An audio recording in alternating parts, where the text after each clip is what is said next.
যখন আল্লাহ পাকের বান্দাবান্দি জিকিরে মাজলিসে বসিয়া যায়, জিকির শেষে যখন জাকির মাজলিস ছাড়তে থাকে, একদল আহ্বানকারী ফেরেশতারা আসমান থেকে ডাক দিয়ে জাকিরিন সুসংবাদ শোনো, আল্লাহ পাক তোমাদের গুনাহ কথা সব মাফ করে দিয়েছে।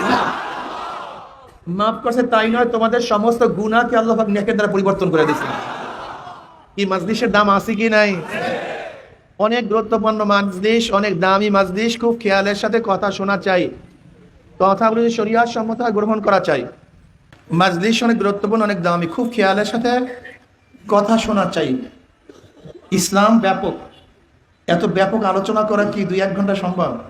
2-4 দিনে, 2-4 সপ্তাহে, 2-4 মাসে সম্ভব না। 2-4 বছরের গোটা ইসলাম সব কিছু বয়ান করা সম্ভব না। তা তো বুঝে নি কতটুকু সময় পাবো। এর মধ্যে কিছু আলোচনা করবো, মৌলিক আলোচনা, শুধু উৎসাহিত করার জন্য, একটু ধারণা দেওয়ার জন্য। আপনি ভাববেন না আমি গোটা বয়ান করে ফেলব ইসলামের, এটা আমার জন্য সম্ভব না, সেই সময়ও নাই, এলেমও নাই।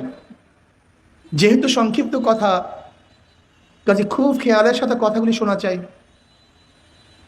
আমি যে আয়াত শরীফ তেলাওয়াত করছি, আল্লাহ পাক কালামে পাকের মধ্যে ফরমান, ইয়া আইয়ুহাল্লাযীনা আমানু দুখুলু ফিস-সিলমি কাফা ওয়া লা তাত্তাবিউ খুতুওয়াতিশ শাইতান ইন্নাহু লাকুম আদুউউম মুবিন।